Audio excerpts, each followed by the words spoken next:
मैं हूं हिमांशु द्विवेदी और स्वागत है आपका हमारी खास पेशकश चर्चा में, जिसमें तय है कि हम चर्चा किस पर करेंगे। 5 राज्यों के चुनाव के संदर्भ में जो नतीजे आए हैं, जो रुझान आए हैं, वही हमारी बातचीत के केंद्र में होंगे।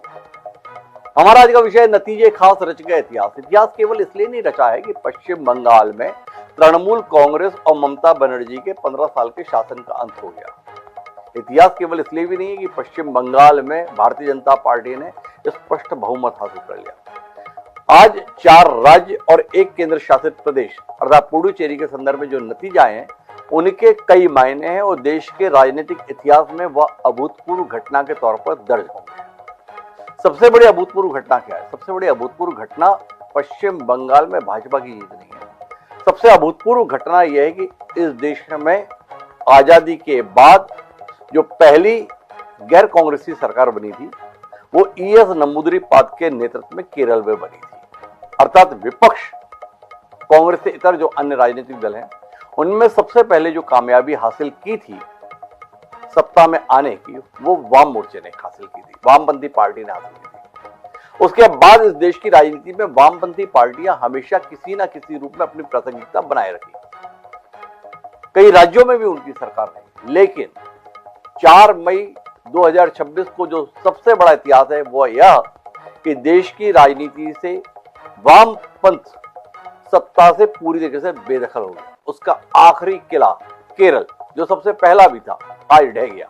वाम मोर्चे को करारी हार का सामना करना पड़ा केरल में और कांग्रेस के नेतृत्व वाला UDF गठबंधन चुनाव जीत पाने में कामयाब था। दूसरा जो महत्वपूर्ण ऐतिहासिक घटनाक्रम है वो तमिलनाडु के संदर्भ में 1967 से तमिलनाडु की राजनीति 2 ही राजनीतिक दलों के बीच में घूमती रही, DMK AIADMK।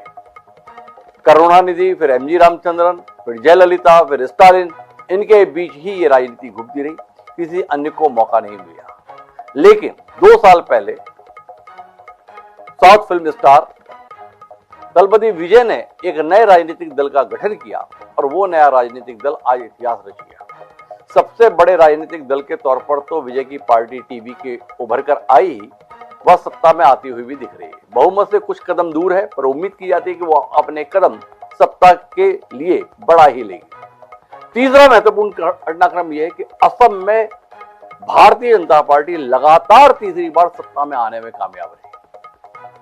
जिस भारतीय जनता पार्टी का 10 साल पहले असम में कोई नाम लेवा नहीं था, उस भारतीय जनता पार्टी ने तीसरी बार जिस प्रचंड बहुमत के साथ जीत हासिल की है, वो हैरत में डालने वाली है। जहां तक पश्चिम बंगाल की बात है, पश्चिम बंगाल की जीत आज भारतीय जनता पार्टी के लिए महज एक राजनीतिक जीत नहीं, बल्कि भावनात्मक जीत है। अब से कुछ देर पहले भारतीय जनता पार्टी के दिल्ली स्थित केंद्रीय मुख्यालय में भाजपा के राष्ट्रीय अध्यक्ष नितिन नवीन और देश के प्रधानमंत्री नरेंद्र मोदी दोनों ने ही अपने उस भावनात्मक रिश्ते का जिक्र किया। भारतीय जनता पार्टी से पहले जो संगठन अस्तित्व में था, उसका नाम था जनसंघ। उस जनसंघ की 1951 में स्थापना की थी श्यामा प्रसाद मुखर्जी ने। उन श्यामा प्रसाद मुखर्जी की जन्मभूमि था बंगाल। जिस बंगाल की भूमि से श्यामा प्रसाद मुखर्जी के द्वारा जनसंघ की नींव डाली गई, उस पश्चिम बंगाल में सत्ता में आने में उनके संगठन को 75 साल लग गए। इसलिए भारतीय जनता पार्टी के लिए यह जीत राजनीति से कहीं ज्यादा भावनात्मक मायने रखती है। तो आज हम इसी की समीक्षा करेंगे कि ऐसा जनादेश क्यों आया, क्या इसके कारण रहे। जो ममता बनर्जी 226 सीटें जीतने का दावा कर रही थी, वो 3 अंकों में भी नहीं पहुंची। क्यों नहीं पहुंची? खबर अभी ये भी आई कि ममता बनर्जी बिफर गई है। ममता बनर्जी ने बताया कि ये नैतिक नहीं, अनैतिक जीत है। भारतीय जनता पार्टी ने 100 से ज्यादा सीटें लूट ली हैं।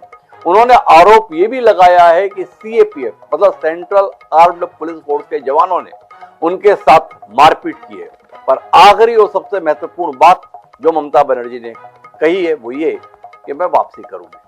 तो कुल मिलाकर इन सब की रोशनी में आज हम बातचीत करते हैं इन नतीजों के संदर्भ में। हमारे साथ बातचीत का हिस्सा बनने के लिए कुछ खास मेहमान हैं। हमारे साथ डॉक्टर ममता त्यागी हैं, भारतीय जनता पार्टी की कुशाग्र प्रवक्ता हैं, गरिमामय तरीके से अपनी बात रखती हैं। इस खास मौके पर वो हमारे साथ में हैं। हमारे साथ में सुमित मेहरोत्रा जी हैं, तृणमूल कांग्रेस के प्रवक्ता हैं। उनके साहस को नमन है, उनके हौसले को नमन है कि ऐसी हार के बाद भी वो चर्चा का हिस्सा बनने के लिए हमारे साथ जुड़े हैं। मेहरोत्रा जी, आपका बहुत बहुत स्वागत इन परिस्थितियों में जुड़ने के लिए। और साथ ही अजय शुक्ला जी हमारे साथ में हैं, उनके राजनीतिक आकलन चर्चा के दौरान जब हमने बीच में की थी उतने सटीक इस बार नहीं बैठे हैं। अजय शुक्ला जी के पास उसके कुछ कारण होंगे, उन्हें जानने में हमारी दिलचस्पी रहेगी। लेकिन चर्चा की शुरुआत डॉक्टर ममता त्यागी जी से करते हैं और ममता त्यागी से ही पहली प्रतिक्रिया पूछते हैं आज के परिणामों के संदर्भ में। सवाल बाद में ममता जी, पहले आपकी प्रतिक्रिया, वो उल्लास, वो उमंग, वो उत्साह जो आपके अंदर इस समय उमड़ रहा हो उसे व्यक्त कीजिए। हिमांशु जी, आपको नमस्कार, आपके सभी दर्शकों को नमस्कार, वंदे मातरम, जय हिंद। और यह जीत केवल एक भाजपा की या एक राजनीतिक जीत नहीं है, ये बंगाल की उन बेटियों की जीत है जो रात के 8 बजे भी अपने मेडिकल कॉलेज में जाना चाहती हैं, ड्यूटी करना चाहती हैं, सुरक्षा की भावना से जीना चाहती हैं। ये जीत उन परिवारों की है जिन्होंने वायलेंस में, पोस्ट पोल वायलेंस में अपने परिवारों के जो बेड अर्नर थे उनको गुमा दिया या उनको खो दिया और जीवन भर के लिए वो अनाथ हो गए। यह जीत उन माओ की है जो आरजी करके बेटी को अपनी बेटी मानती हैं और उनका दुख दर्द समझती हैं और उनके साथ खड़ी होती हैं। यह जीत उस हर एक व्यक्ति की है, बंगाल के उस हर व्यक्ति की है जो इस देश को अपना देश मानता है, राष्ट्रवाद को भावना के साथ भाजपा के साथ खड़ा होता है। भाजपा के लिए जीत इतनी आसान नहीं थी, ये सर्वविदित है, ये कोई आसान नहीं था। इतना लंबा सफर, इतने परिवारों का बलिदान, और श्यामा प्रसाद मुखर्जी का जैसे आपने जिक्र किया, तो उनका जो सपना धारा 370 का हटना और इसके बाद बंगाल जीतना मायने रखता है भाजपा के लिए बहुत बड़ा। लेकिन इसके लिए बंगाल के सभी नागरिकों का, सभी राष्ट्रवादी लोगों का बहुत बहुत हार्दिक धन्यवाद। लेकिन हार किसकी हुई जरा ये सोचिएगा, हार हुई उस ममता दीदी की जिनका नाम मेरे नाम पर ही है, जिसका मतलब निकलता है माँ का प्यार। लेकिन उन्होंने माँ के प्यार में बड़ा दोहरापन दिखा दिया। माँ के प्यार में दोहरापन इसलिए दिखा दिया कि बंगाल की बेटियों को उन्होंने सौतेली माँ जैसा व्यवहार शुरू कर दिया। उन्होंने अपना प्यार और दुलार दिया किसको? जो अपराधी थे, जो संरक्षक थे अपराधियों के, जो घुसपैठिए होते थे, जो बाहर के लोग होते थे, उनके लिए हिंदुओं कहीं ना कहीं एक सौतेली माँ के बेटे जैसे हो गए। और एक तुष्टीकरण की राजनीति का पूरा खेल जो ममता बनर्जी ने इस बंगाल में रचा, उसका अंत हो गया, उनका किला ढह गया। तो मैं ये मानती हूँ कि जो भी इस देश को अपना मानता है, राष्ट्रवाद की भावना को साथ रखता है, श्यामा प्रसाद मुखर्जी के मानववाद और उन सबके साथ चलना चाहता है, ये विजय उन सबको समर्पित है। उसके लिए बहुत बहुत हार्दिक धन्यवाद। एक बात बताओ, इतनी भावनात्मक जीत है, राष्ट्रवादियों को समर्पित है, वो तो सब ठीक है, पर पश्चिम बंगाल में जो नतीजा आया ना, उसमें एक नाम 2 जगह से चुनाव जीत गया। वो नाम हुमायूं कबीर का है। वो हुमायूं कबीर जो अयोध्या में ढही हुई बाबरी मस्जिद को पश्चिम बंगाल में बनाना चाहता है। भाजपा जीत गई वो तो ठीक, पर हुमायूं कबीर 2 जगह से चुनाव जीत गया। खबर आई कि उसकी भाजपा के साथ में सेटिंग बढ़ गई थी, आपने भी जानकारी में लिया होगा। तो ये जीत वाकई भाजपा के प्रति जनता के लगाव की, उम्मीद की, उत्साह की जीत है, या भाजपा जिसके हम लोग कायल हैं समीकरण बिठाने में, जमावट करने में, उसकी जीत है? हुमायूं जी की जो आप बात कर रहे हैं, देखिए बंगाल से कहीं ना कहीं तक बाबरी मस्जिद का कोई सिर पैर नहीं था, कोई और छोर नहीं था। फिर भी उन्होंने तुष्टीकरण की सोची समझी साजिश के तहत एक गेम खेला, और वो गेम था बाबरी मस्जिद का वहां पर डिक्लेयर करना। और इनडायरेक्टली देखा जाए तो टीएमसी उसको सपोर्ट कर रही थी, टीएमसी ने उसके अगेंस्ट कोई कार्रवाई नहीं की। दूसरी बात, अब बात करते हैं, आपने कहा कि ये समीकरण का खेल नहीं होता, क्योंकि अगर समीकरण की आप बात करें, जब जनता दिल से वोट करती है तो प्रचंड बहुमत आता है, और वो भी वो जनता जिसने सहा हो। आप एक बार को जरा गौर से देखिएगा, आरजी कर की जो बेटी है उसकी माँ को हमने टिकट दिया, वो इलेक्शन जीती, लेकिन उसके अगेंस्ट किसको टिकट दिया ये भी देश की जनता और बंगाल की जनता ने देखा। उस अपराधी के वकील के रिश्तेदार को टिकट दिया गया। तो देश की और बंगाल की जनता ने बहुत अच्छे से देखा कि जो मुख्यमंत्री, महिला मुख्यमंत्री ना ममता हो, और वो ये कहे देश की बेटियों को या डॉक्टर्स को कि तुम रात के 8 बजे बाहर क्यों निकलती हैं। हिमांशु जी मुझसे पूछिएगा, जब मैं आरजी कर की घटना हुई थी उसको दिल से महसूस कर सकती हूँ, क्योंकि हमारे लिए हॉस्पिटल एक ऐसी चीज होती थी, या मेडिकल कॉलेज एक ऐसा चीज होता था कि अगर हम पूरे शहर में घूम रहे हैं, अगर हम उस प्रीमाइसेस में अंदर आ गए तो किसी की चू नहीं हो सकती कि ड्यूटी डॉक्टर की तरफ कोई आंख उठाकर टेढ़ी नजर से देख भी ले। लेकिन जहां इतनी जघन्य घटना हो जाती है, उसके साथ एक पॉइंट और ऐड कर दूं, वो आपके दर्शकों को भी ध्यान आ जाए। सबसे ज्यादा तो उससे बात ही, क्राइम तो हुआ सो हुआ, 48 घंटे बाद जो क्राइम सीन था, एक मॉब आती है पूरे का पूरा उसे डिस्ट्रॉय कर देती है। ये क्या था? क्या उस क्राइम के सारे एविडेंस बनाने की, मिटाने की इतनी बड़ी कोशिश कि उस बच्ची को न्याय तक न मिल पाए, तो क्या था? फिर भी मैं बंगाल की जनता के लिए, जैसे मेरी एक आदत है, 2 लाइनें कहना चाहूंगी। मंजिलें उनको मिलती हैं, मंजिलें उनको मिलती हैं जिनके सपनों में उड़ान होती है, पंखों से कुछ नहीं होता, हौसलों से, पंखों से कुछ नहीं होता, हौसलों से उड़ान होती है। थोड़ा सा त्रुटि हो गई, लेकिन ये मेरी भावनाएं है। मैं कहना चाहती हूँ कि आरजी करके बेटी का जो दर्द मैंने एज ए डॉक्टर महसूस किया, वो अकल्पनीय है, और उसको मैं शायद शब्दों में बयान नहीं करती ममता जी। ममता जी का दिन है आज। बाकी हमने भाजपा के नेताओं के भी बयान सुने हैं महिलाओं को लेकर के, वो ऐसे कपड़े क्यों पहनती है, इससे जो है ऐसा हो जाता है, वो हो जाता है। पर आज इसका समय नहीं है। सुमित मेहरोत्रा जी मेरे साथ हैं, आज उनकी बात भी सुनने का समय है। पर सुमित जी, आपके पास खराब खबरें तो सुबह से आ रही हैं। अभी एक और खराब खबर आपसे साझा कर रहा हूं। शुभेंदु अधिकारी भवानीपुर में ममता बनर्जी से तकरीबन 536 वोटों से आगे हो गए। नंदीग्राम में 5 साल पहले ममता बनर्जी को चुनाव हराने वाले शुभेंदु अधिकारी इस बार भवानीपुर भी पहुंच गए ममता जी के पास। वो खबर यह है, अब जबकि 4 राउंड ही बचे हैं, ममता बनर्जी संकट नहीं घोर संकट में है। क्या कहते हैं सुमित जी इस पराजय के संदर्भ में, इस नतीजे के संदर्भ में? आपने कहा था कि जो भी है जीत तो हम ही रहे हैं, और 226 सीटें छोड़िए 100 सीटों के लाले पड़ गए आपको, क्या कहते हैं? तो देखिए हिमांशु भाई, जनता का जनादेश है। जनता ने जो जनादेश दिया है तो सिर माथे पे रखा जाएगा और आगे काम करा जाएगा। अभी हमारी प्रवक्ता जी ममता जी बड़ी बड़ी बातें कर रही थी, बहुत अच्छा लगा। पहले तो मैंने बधाई दे दूं साहब कि आपने कई सालों बाद भारतीय जनता पार्टी ने बंगाल में विजय हासिल करी है। अच्छी जीत है आपकी कम चुनाव आयोग की, क्योंकि आप तो बगैर चुनाव आयोग के जीत ही नहीं सकते हैं। चुनाव आयोग को अलग हटा दे तो आप, मैं समझता हूँ बंगाल छोड़िए किसी भी प्रदेश में आप जल्दी सरकार बना नहीं पाएंगे। उसके बाद अब आ जाइए, आपने कई टॉपिक रखे महिलाओं को लेकर। हम भी चाहते हैं जिस तरीके से आपको बंगाल मिला है कि वहां पे अब गुंडागर्दी ना हो, जो आज देखने को मिला है। टीएमसी के कार्यालयों में तोड़फोड़ करी गई, आग लगा दी गई है, ये कौन कर रहा है? इतनी फोर्स होने के बाद महिलाओं के संग में बलात्कार ना हो, ये भी आपको आश्वासन देना पड़ेगा कि एक भी महिला के संग में बलात्कार नहीं होगा। ये भी जरूरी है बंगाल में। और आरजीकर की जो आपने बातें उठाई, केवल आप लोग आरजीकर चुनाव पूरा हो गया, आरजीकर मेडिकल कॉलेज और मालदा, हुमायूं कबीर, जिस तरीके से आपने बातें उठाई, इनके नेता क्या काम करते हैं हिमांशु भाई पता है आपको? मैं बता दूं, इनके भाजपा के जिला अध्यक्ष उत्तर प्रदेश की हैं, महिलाओं के संग में रेप करते हुए पकड़े गए हैं। धमका रहे हैं कि तुम्हें अगर पद चाहिए पार्टी में तो हमारे संग में हम बिस्तर हो जाओ। बड़े अशब्द भाषा करते हुए सुन लीजिए ममता जी। नहीं सुमित जी, मैं थोड़ा रुकूंगा आपको। उत्तर प्रदेश में क्या कर रहे हैं? उत्तर प्रदेश में चुनाव होगा तब बात कर लेंगे। आज समीक्षा इस बात को लेकर है कि पश्चिम बंगाल में ये नतीजा क्यों आया।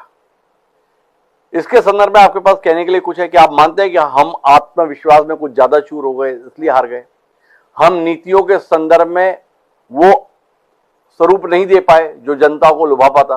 क्या आप मानते हैं कि आयुष्मान योजना को लागू न करना आपके द्वारा गलती रही?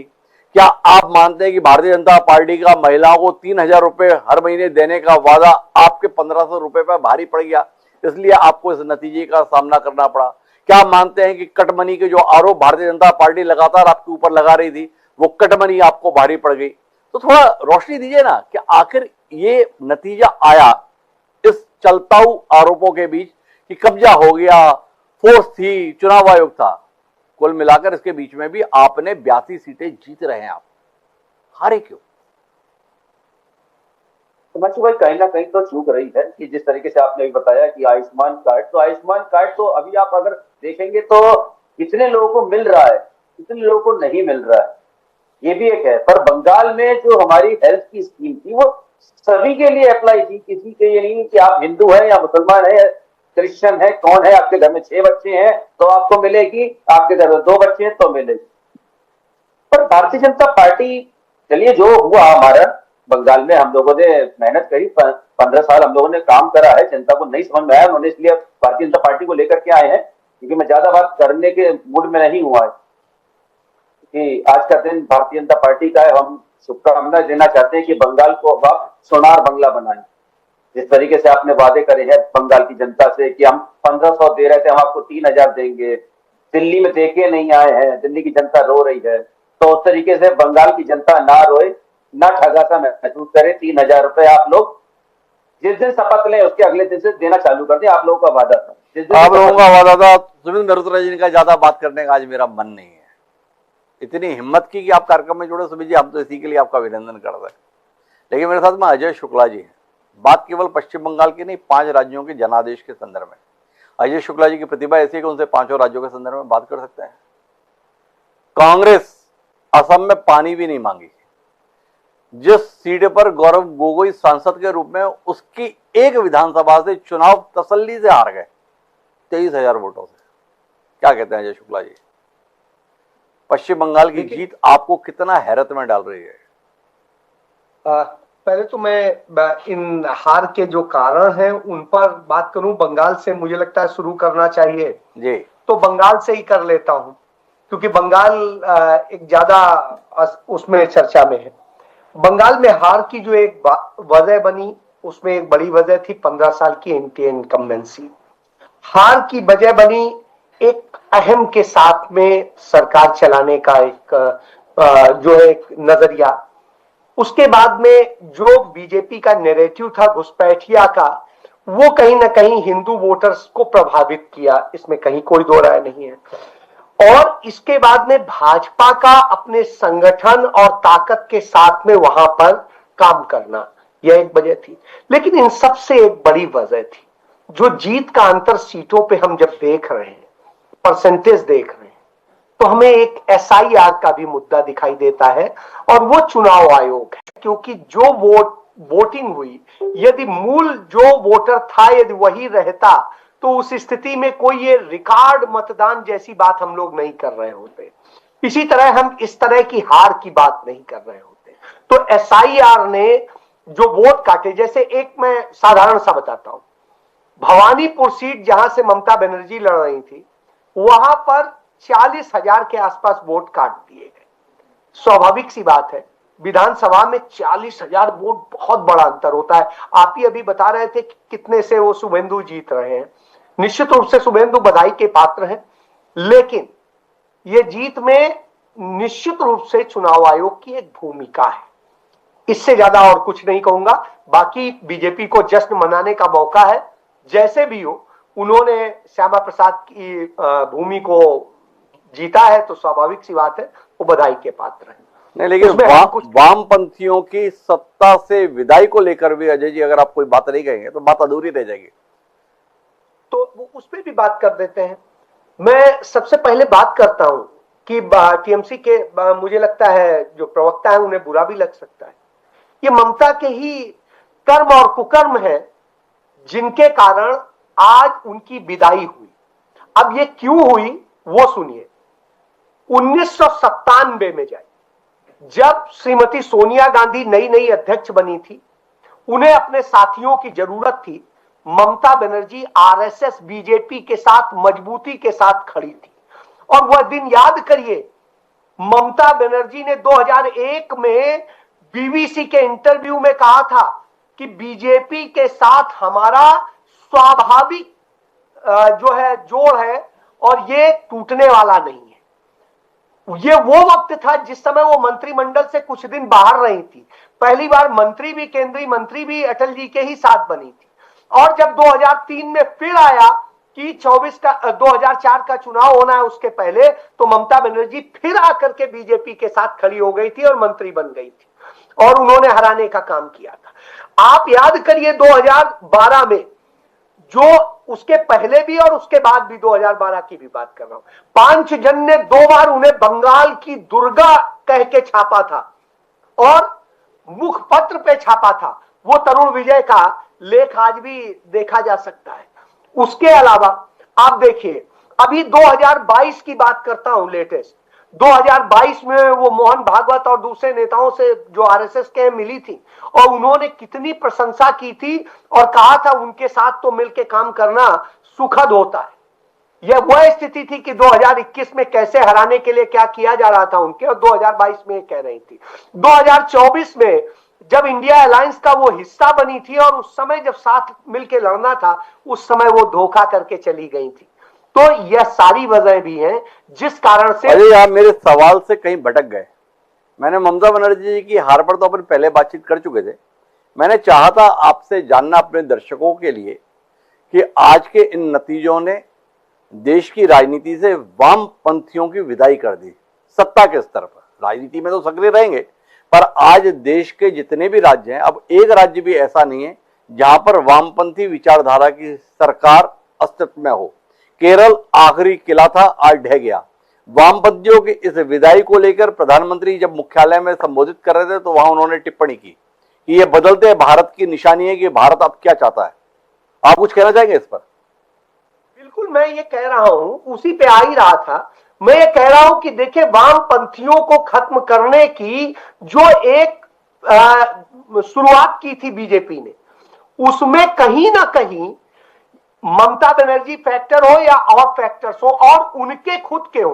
अब जैसे आपने केरल की बात की, तो मैंने आपको बताया था उस दिन की चर्चा में कि केरल मैंने 10 दिन खुद लगाए थे, और 10 दिन में लगा के मैंने खुद ये बात लिखी भी थी सोशल मीडिया पे कि वहां पर उन्होंने जिस तरह से अडानी को एंट्री दी है, जिस तरीके से उन्होंने बीजेपी के साथ अंदर खाते हाथ मिलाया है, यह बात वहां के एलडीएफ के कार्यकर्ता भी चर्चा कर रहे हैं और इसका नतीजा भुगतना पड़ेगा। और यह इसमें दिखाई दे रहा है कि वह सारी चीजें सामने आ रही हैं।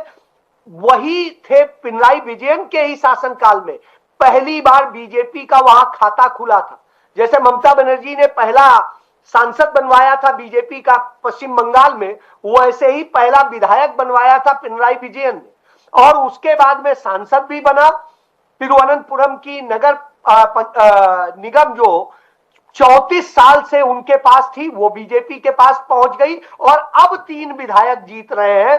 तो आप इससे समझ लीजिए, उन्होंने खुद अपने में अपने लाभ के लिए जिस तरह से काम किया, उसका आज नतीजा ये आया है। मेरे साथ में कांग्रेस की तरफ से बात रखने के लिए शैलेश नितिन त्रिवेदी जुड़ गए हैं। लंबे समय तक कांग्रेस के मीडिया विभाग के प्रमुख रहे हैं शैलेश नितिन त्रिवेदी, पार्टी पुस्तक निगम के चेयरमैन रहे हैं। कांग्रेस पार्टी का विचारवान चेहरा है। विचार आज कितना अपने आप को पस्त महसूस कर रहा है या जश्न में महसूस कर रहा है? केरल की जीत पर मुग्ध हैं शैलेश नितिन त्रिवेदी, या असम से लेकर बंगाल तक पानी भी नहीं मांगे इसको लेकर त्रस्त हैं शैलेश नितिन त्रिवेदी? मेरा निवेदन इतना ही है कि भारतीय जनता पार्टी की यह सफलता ध्रुवीकरण की राजनीति की सफलता है, पहला बिंदु। दूसरी बात, भाजपा की यह सफलता यहां पर निर्वाचन आयोग और केंद्रीय एजेंसियों का दुरुपयोग हुआ असम में और बंगाल में, वहां मिली सफलता है। लेकिन तमिलनाडु में और केरल में दोनों जगह भाजपा सफल नहीं हुई। यह भाजपा की ध्रुवीकरण की राजनीति की हार है और यह स्पष्ट है कि अब इस देश में 2 राजनीति चलेगी। एक सांप्रदायिक ध्रुवीकरण की राजनीति भाजपा चलाएगी और कांग्रेस सांप्रदायिक ध्रुवीकरण के खिलाफ सभी धर्मों, सभी जातियों, सभी भाषा भाषियों को लेकर साथ चलने की राजनीति, नौजवानों को नौकरी की बात की राजनीति, सबको साथ लेकर चलने की राजनीति कांग्रेस करेगी। बड़ा अच्छी बात आपने बोली, लेकिन मशीनरी के इस्तेमाल से पश्चिम बंगाल में भाजपा जीत गई, मशीनरी के इस्तेमाल से असम में भाजपा जीत गई, तो तमिलनाडु और केरल में क्या हो गया था? भाजपा की मशीनरी को ताकत तो वहां भी लगाई थी, वहां पर क्यों नहीं जीती? वहां पर कांग्रेस के लिए कालीन क्यों बिछा दिया मशीनरी ने? मैंने आपसे निवेदन किया कि असम में और बंगाल में ध्रुवीकरण की जो राजनीति भाजपा ने की, जिस तरीके से हुमायूं कबीर की बात का उल्लेख आपने स्वयं किया जी, और असम में AIUDF की जो भूमिका है उसके बारे में भी आप बखूबी जानते हैं जी। तो ये जहां पर जिन राज्यों में भाजपा जीती है वहां पर ध्रुवीकरण की राजनीति सफल हुई, लेकिन दक्षिण के राज्यों में ध्रुवीकरण की राजनीति सफल नहीं हुई। देखिए, ये ध्रुवीकरण की राजनीति ज्यादा दिन चलने वाली नहीं है। जी। लोगों को आप नौकरियां नहीं दे रहे हैं, महंगाई बढ़ती जा रही है, लोगों को आप किसी तरीके से लाभ नहीं पहुंचा रहे हैं। आप केवल हिंदू हिंदू मुस्लिम मुस्लिम करके कितने दिन राजनीति करेंगे? ठीक है, आज आपको सफलता मिल गई है, लेकिन मुझे यह लग रहा है कि ये शुरुआत है। असम में भी कांग्रेस का वोट परसेंटेज बढ़ा है और दक्षिण के राज्यों में तो स्वाभाविक रूप से भाजपा को सफलता नहीं मिली। अंततः अब अगले चुनाव में कांग्रेस आएगी, लोग भाजपा से ऊब चुके हैं, भाजपा से छुटकारा चाहते हैं। अच्छा चलिए, ध्रुवीकरण की राजनीति के चलते असम और पश्चिम बंगाल में भाजपा जीत गई, पर ये तमिलनाडु में आप क्यों इतनी बुरी तरीके से निपट गए? क्यों आप पानी भी नहीं मांगे? थोड़ा इसके विषय में भी बता दो शैलेश त्रिवेदी जी। वहां तो भाजपा नहीं थी ध्रुवीकरण की राजनीति करने के लिए।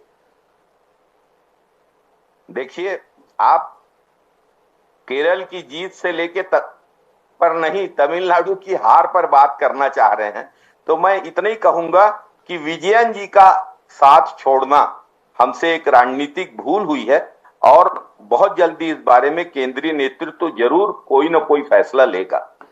अच्छा, मतलब विजयन आपके साथ ही कब से हो गए भैया? आप तो स्टालिन के साथ थे। मतलब ऐसा असरवाद तो भाजपा भी नहीं दिखा दी, घंटों में आप अचानक विजय के साथी हो गए अपने आप को। दशकों से साथ बने हुए थे स्टालिन के, अभी तो अंतिम नतीजा भी नहीं आए, उससे पहले कूद के विजय जी के पास। कमाल कर दिया शैलेश जी, आप तो भाजपा को भी पीछे छोड़ गए। आप मेरी बात समझे नहीं जी, मेरा आशय था कि विजयन जी पिछले चुनाव में कांग्रेस के साथ थे और इस बार उन्होंने अपनी अलग पार्टी बनाई और उसे अच्छी सफलता मिली।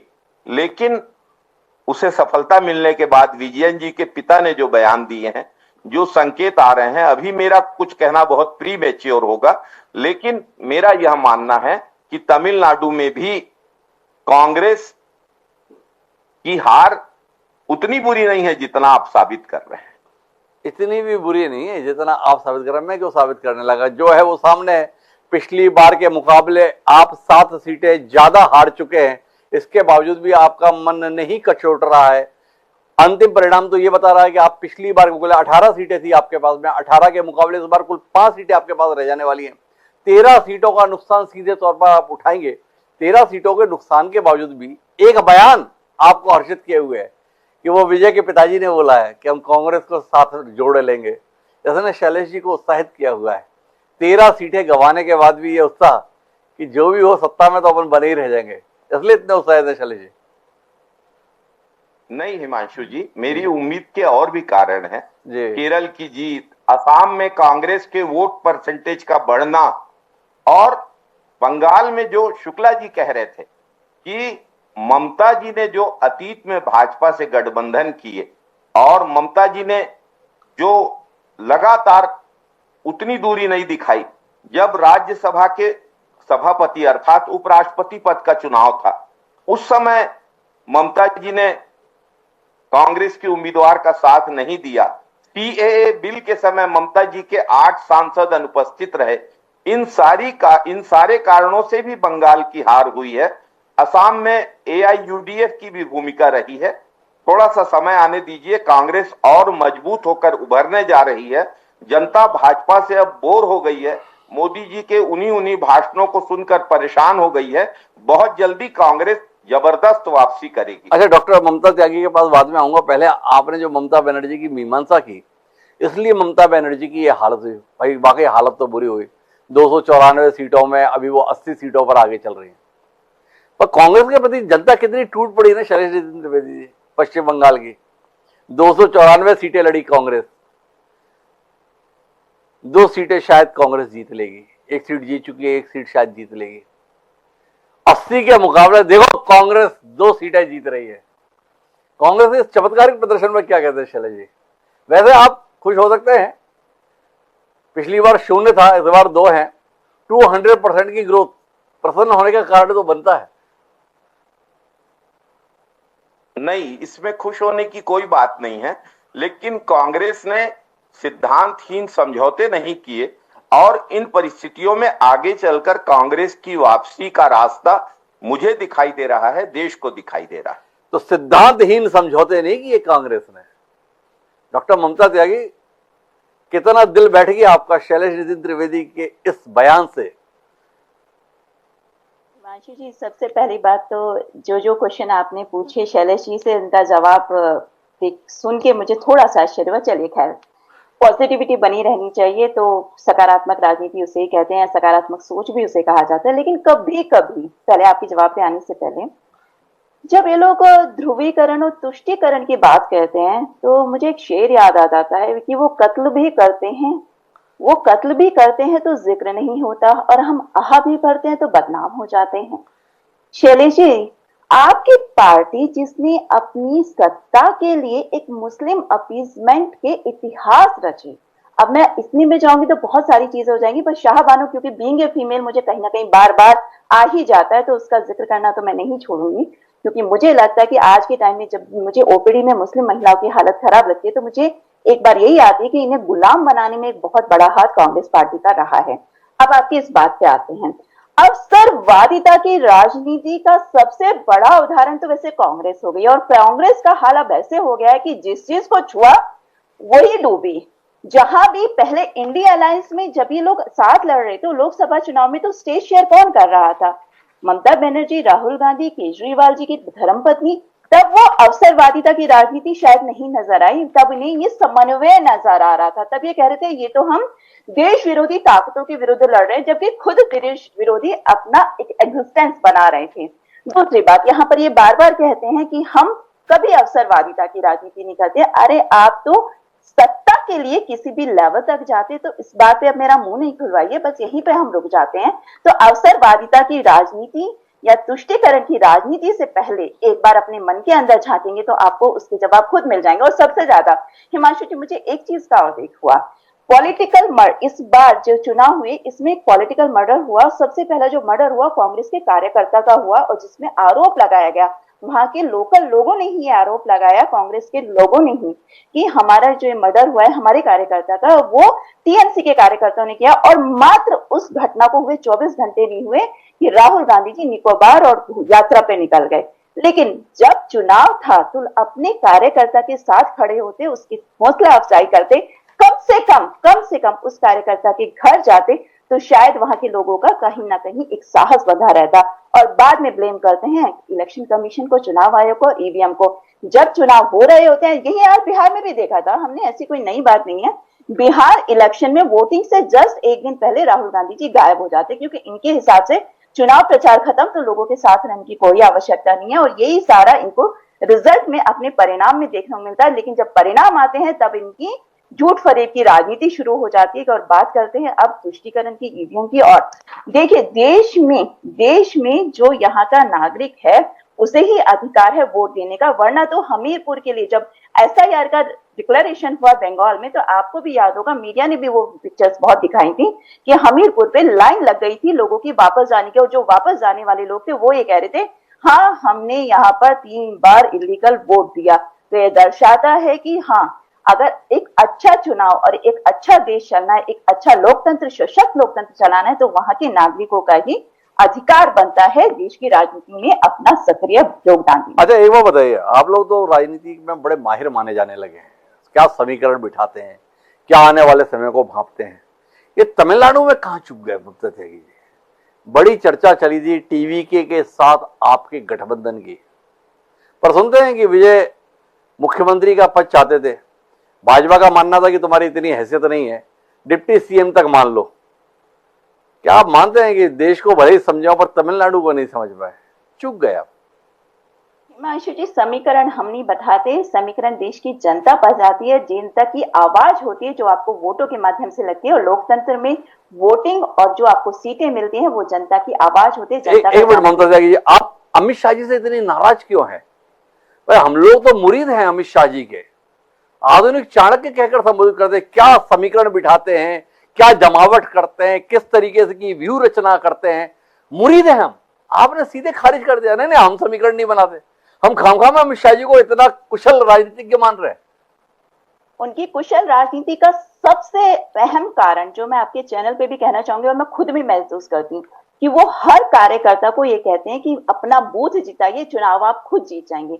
जब नीचे का सबसे नीचे का कार्यकर्ता यह सोच के कार्य करता है कि मेरे बूथ में 1200 जो वोट हैं वो एक एक वोट मेरी जिम्मेदारी है, वहां से जो संगठन है वो सशक्त होता जाता है। तो जब ग्राउंड लेवल का व्यक्ति कार्य करता है तो रिजल्ट अपने आप देखते हैं देश की जनता और देश के समर्पित भाजपा के कार्यकर्ताओं की मेहनत है जो सामने दिखती है। तो अमित शाह जी उस गाइडिंग फोर्स या सेना का नेतृत्व कर रहे होते हैं, उनका हौसला बढ़ा रहे होते हैं, उनको दिशा निर्देश दे रहे होते हैं, रिजल्ट परिणाम। अच्छा ममता जी, एक बिल्कुल अलग सवाल करता हूं आपसे। आपको नहीं लगता है कि आज के इस नतीजों ने परिसीमन की कहानी को बहुत टाल दिया? आप लोग बड़े अभिलाषी थे कि महिला वो क्या नारी वंदन संशोधन अधिनियम वो 2029 से प्रभावी हो जाए। ये सारा विपक्ष चल रहा था, क्या आप नारी को हिस्सेदारी के लिए नहीं कर रहे हो, अपने जमावट के अनुसार परिसीमन की तैयारी कर रहे हो? असम में जो नतीजा आया है वो विपक्ष की आशंकाओं की पुष्टि करता है। क्या कहती है ममता त्यागी जी, आज के इस नतीजे ने आपके भावी विधायक या सांसद बनने के सपने को कितना दूर कर दिया? मेरा वो सपना वैसे कभी है नहीं और ना कभी होगा, क्योंकि हम लोगों का जो माइंडसेट होता है कोई अलग होता है। चलिए वो ऑफ द डिबेट की बात है, लेकिन मैं एक बात कहना चाहूंगी। नारी शक्ति वंदन अधिनियम के लिए मैंने सोशल मीडिया पे बहुत बोला और बहुत चैनल्स पे भी बोला। एक छोटी सी एक बात समझा दी हिमांशु जी, जो मेरा अपना इंटरप्रिटेशन कहता है, ये महिला आरक्षण बिल इतनी ज्यादा बहुमत से पास क्यों हुआ? परिसीमन का, जनगणना का जिक्र इसमें ऑलरेडी था। तो मैं एक माइंडसेट जो मैं समझ पाती हूँ, जो मैं इंटरप्रेट करती हूँ, वो ये है कि संसद में बैठे हर व्यक्ति को ये लगा कि मेरी सीट सुरक्षित है, हर पुरुष को ये लगा मेरी सीट सुरक्षित है। जब कभी जनगणना होगी, जब कभी परिसीमन होगा तो सीटें बढ़ाई जाएंगी और जो जिससे बढ़ाई जाएंगी उसमें महिलाएं आएंगी, तो मुझे कोई खतरा नहीं है या मेरी राजनीति को कोई इनसिक्योरिटी नहीं है। मैं सबसे बड़ा कारण इसका इतनी ज्यादा बहुमत से पास होने का ये मानती हूँ। दूसरी बात, अब दिक्कत क्या हुई, जहां यहाँ पर ये सोचने की दिक्कत हुई कि जब उसके साथ एक क्लॉज जोड़ा हुआ था या आपने वो जब पास हो रहा था बिल, क्या वो गौर से पढ़ा नहीं था? और अगर पढ़ा था तो उसके साथ एक क्लॉज था। अब क्लॉज में बात थी कि जनगणना हो और उसके बाद में परिसीमन हो। जब यह देखा गया, क्योंकि उस समय जब ये बिल पास हो तो सबको ये उम्मीद थी कि 2034 से पहले तो इसका लागू होने की कोई संभावना ही नहीं है या ऐसा हो ही नहीं पाएगा।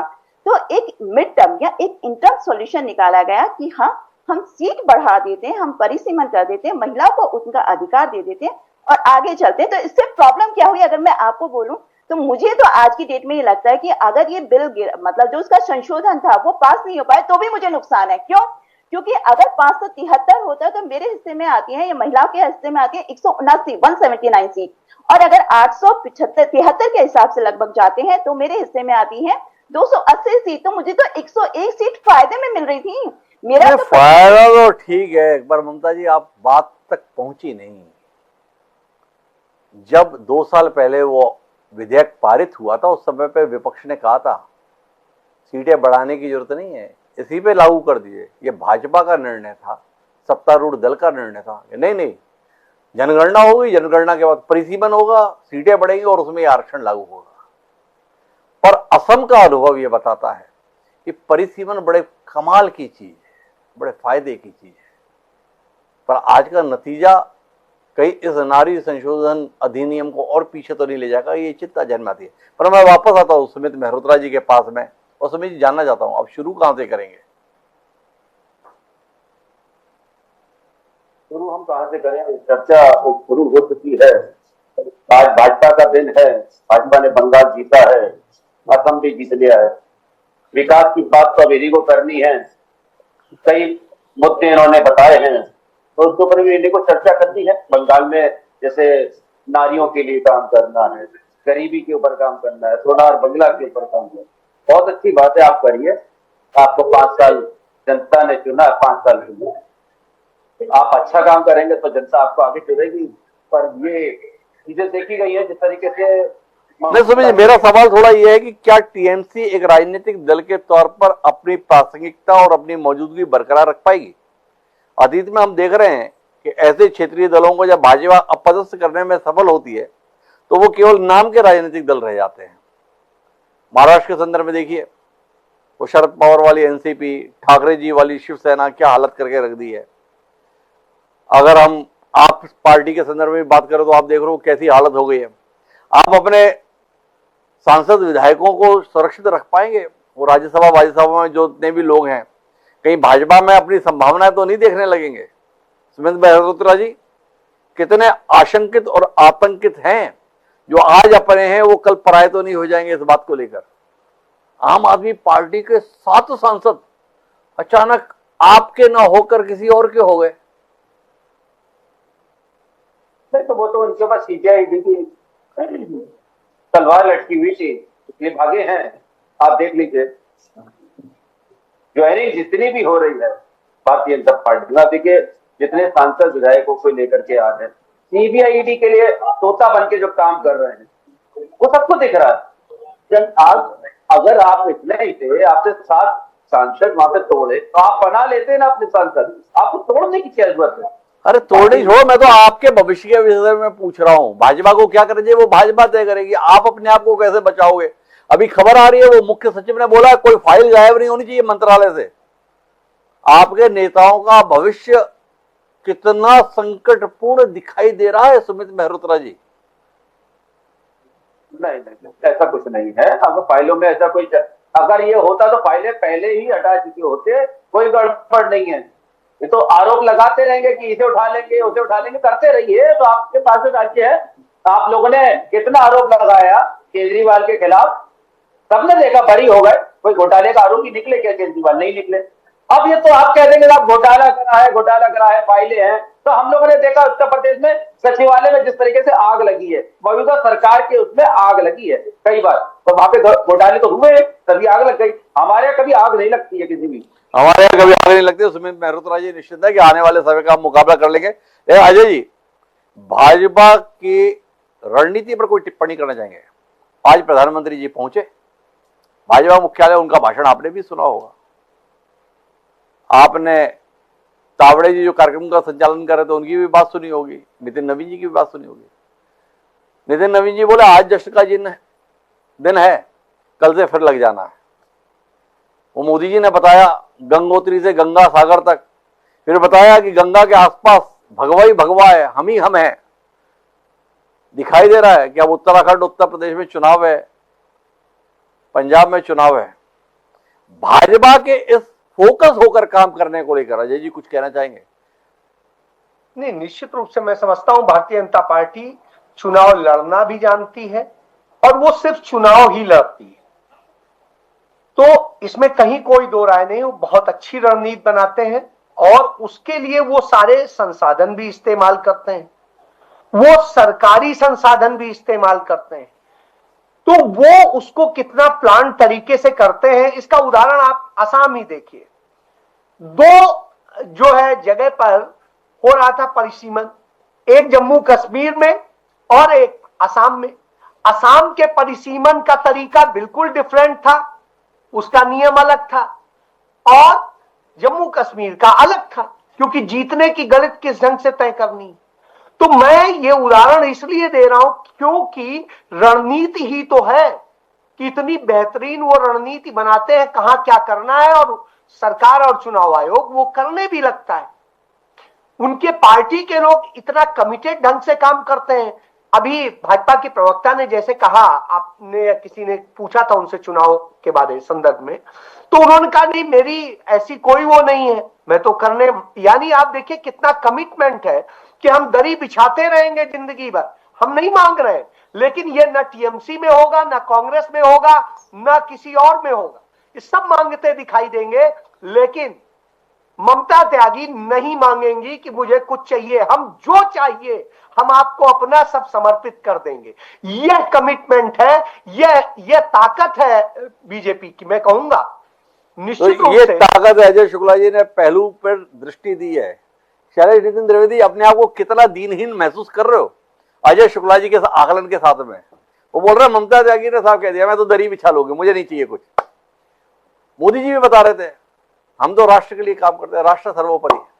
और वहीं आप हैं, केरल में बहुमत को लेकर आपको बधाई दें या कल से जो शुरू होने वाली कलह है उसको लेकर अभी से संवेदनाएं दें? तय नहीं कर पाते शैलेश नितिन त्रिवेदी हम आपके संदर्भ में। कल रमेश चन्नीथला, केसी वेणुगोपाल और भी जाने कौन कौन के बीच में कैसी कैसी तलवार निकलने वाली हो, कैसी कैसी कटार चलने वाली है। क्या कहते हो शैलेश जी, ये दिक्कत तो है। मैं निवेदन पूर्वक सिर्फ एक बात चर्चा के अंत में कहना चाहूंगा जी। ये भाजपा की परजीवी राजनीति का जी शिखर है आज। जी भाजपा ने जिससे गठबंधन किया उसको खा लिया। जी आप नवीन पटनायक जी को देख लीजिए, जी आप नीतीश कुमार की आज की हालत देख लीजिए, शिवसेना की हालत देख लीजिए। ममता जी 1999 में इनके साथ गई थी, इन्होंने ममता जी को बंगाल की दुर्गा कहा। बलवीर पुंज जी का भी 5 जन का लेख मुझे याद है, जिनका 15 दिन पहले निधन हुआ है। तो आज भाजपा की परजीवी राजनीति अपने शिखर पर पहुंची है और शिखर के बाद सिर्फ ढलान है। भाजपा का तो सिर्फ शिखर के बाद सिर्फ ढलान है। कि- शैलेश नितिन त्रिवेदी इस केरल दार्शनिक की- सोच के साथ अपनी उम्मीद कर रहे हैं। वो बता रहे हैं भाजपा जिसके साथ होती है उसको खा लेती है। कांग्रेस की हालत देखिए, कांग्रेस जिसके साथ होती है वो कांग्रेस को खा लेता है।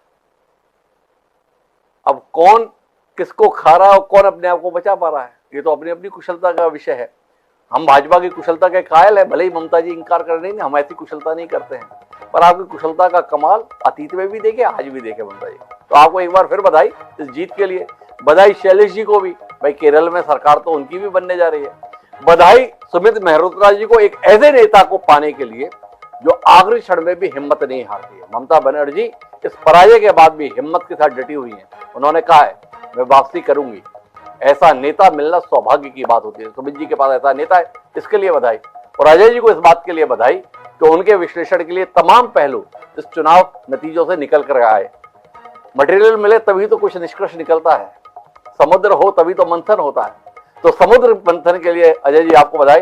आप सभी का बहुत बहुत धन्यवाद हमारे साथ इस चर्चा का हिस्सा बनने के लिए। आज के इस कार्यक्रम में इतना ही।